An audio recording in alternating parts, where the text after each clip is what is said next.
left you by the house of fun. All right, so I've had a couple questions about MP3 players, just why they came into existence, what makes them so special, and why, and I think kind of now they're really part of a phone, so you can really understand how music is essential to us humans. Practically every device we have now is music compatible somehow.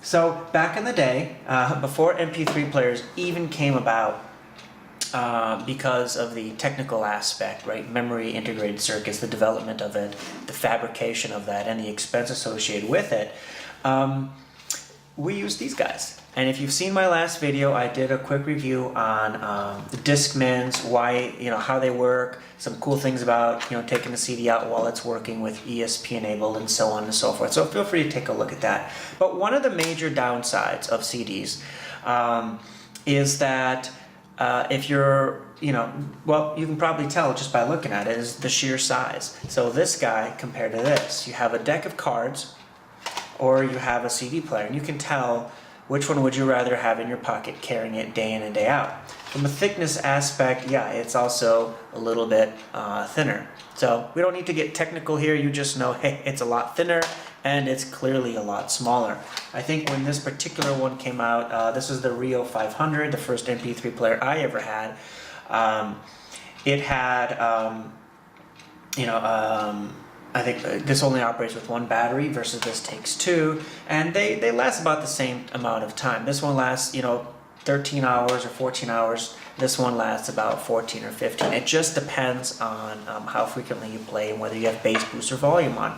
One of the interesting aspects of MP3 players, though, is unlike this guy, which is bigger, it also can skip. Even with ESP turned on, it's very possible to skip or damage your CDs. If you can't jog, even if you have this in your pocket and ESP on, it's just too much. If you have bass boost and you love to listen to a lot of music, that's not going to happen.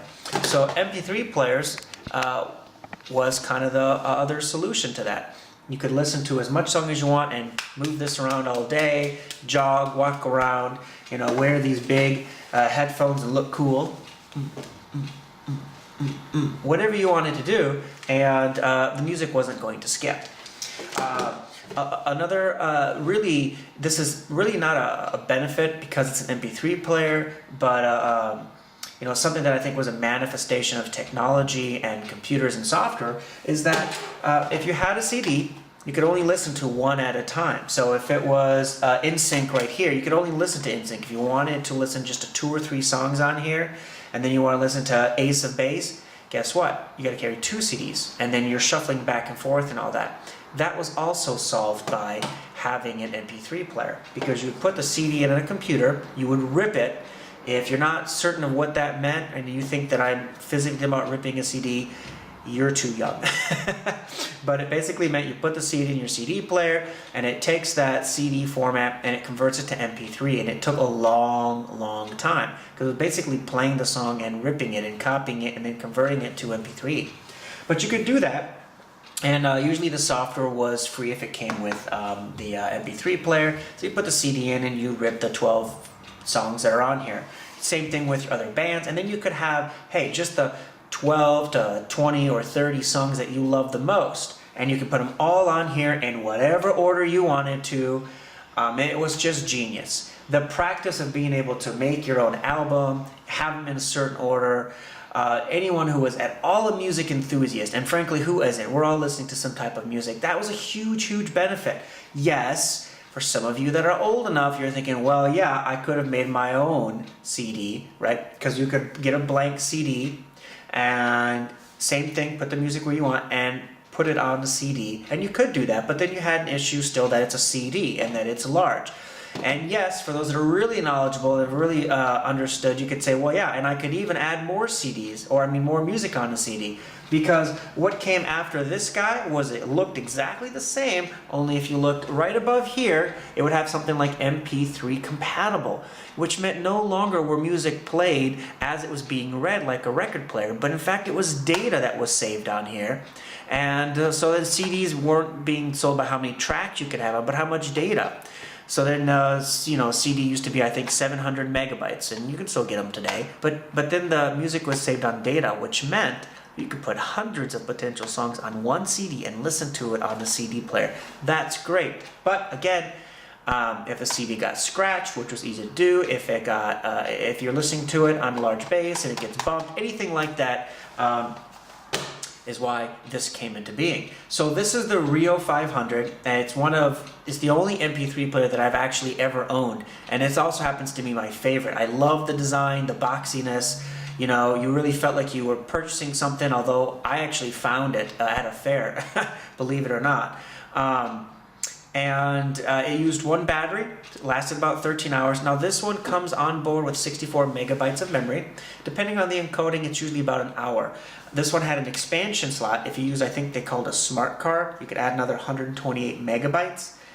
For those of us playing at home, we are not talking about iPods that have gigabytes. We're talking about megabytes, so 3 hours of music tops with the expansion card in there and all the music ripped. But again, it was really revolutionary for its time.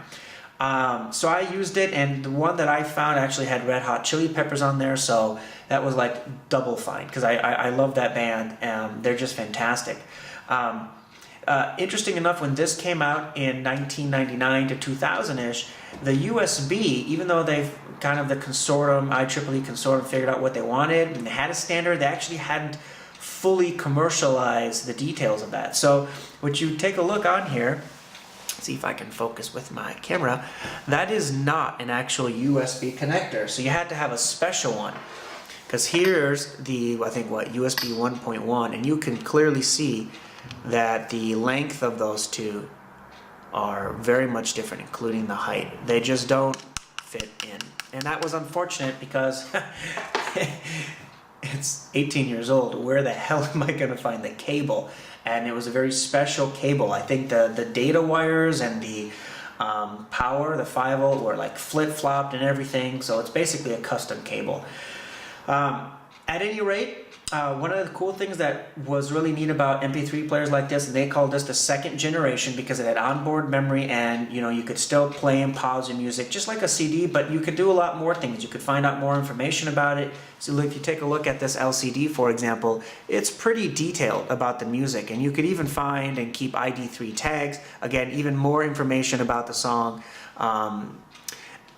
Change the order. This button on the side is a volume, but it's also a multi-wheel. If you press in, it kind of goes into the settings, and it sort of works. As you can see, it's not going the best, and the LCD, unfortunately, is kind of not faring very well.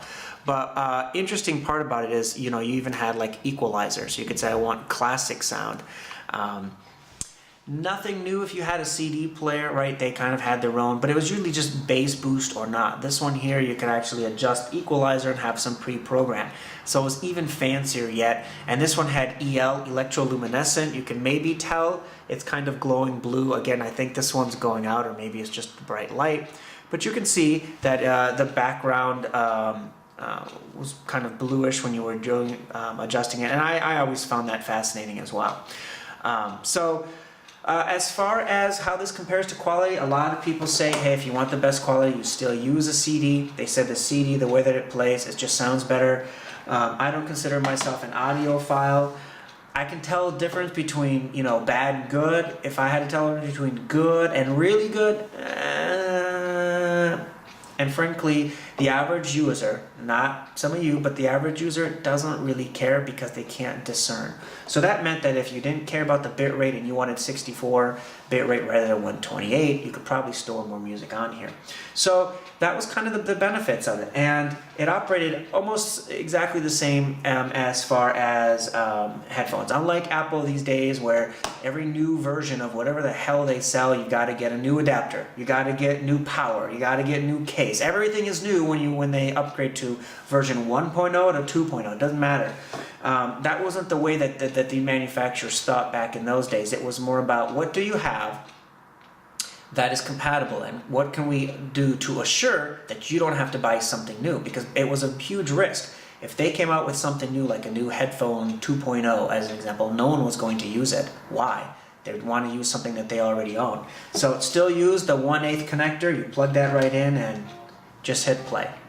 Doesn't skip. As you can imagine, you can put it in your pocket. It was really cool. Some of the previous MP3 players, this one right here, I think this was sold overseas. I've never heard it. I don't think this thing even works. It's not mine. This one is newer than this one though. Even though this, in my mind, looks better, this one is newer. So you can see how quickly technology evolved. 64 megabytes. This one is 2 gigs. So you can put thousands of songs on here. You can tell that this is newer also because there's no removable battery. Back in the day, everything had a removable battery. Oh, look at that, it turns on. See, there it is, Gen X. See if I can focus in on that. This might have been able to have videos, I don't think so. But what's really interesting about this guy right here, oh, you can even see pictures. But what's interesting about this one right here is that it definitely came on the heels of not, let me turn that down, not on the heels of an MP3 player, even though that's exactly what this is, but it actually came on the heels, excuse me, of, yeah, this guy, the iPod. The thing that truly did change the way we all listen to music and how much music we can have and the way we even interact with our devices. This is completely touchscreen. You know, you take a look at this, it's got 3 or 4 buttons, volume, up and down, power, and that's really about it. This guy here doesn't have a swipe, it's not touch. So there's left, right, up, down, enter. There's another button here, and there's one on the side for power. Slightly more buttons because it doesn't interact. And when we take a look at these old babies right here, everything is a button. Now they're multi-purpose, right? Up, down, enter. You know, this is fast forward, but if you click and hold, I'm not sure you can see, but the music is moving rather fast because you're skipping ahead at a certain beat. When these iPods came into being, it really changed everything. And this is an 8 gig, so, you know, tremendous amount of storage capability compared to the old first MP3, first in generation that came on. And of course that has a lot to do with technology, right? When Apple was making the first, second, and third generation of iPod, technology was advancing quite a bit along, right? If Diamond Multimedia, who owned and helped market this with Rio, had got together and they had the same technology, they weren't going to sell you a 64 megabyte. And in case you're wondering, when this was first brand new, baby, $270, I believe, is what it was going for. If you wanted the leather case, another $30. If you the software that came with it was free, however, that helped you rip music unlimited as long as you purchased this.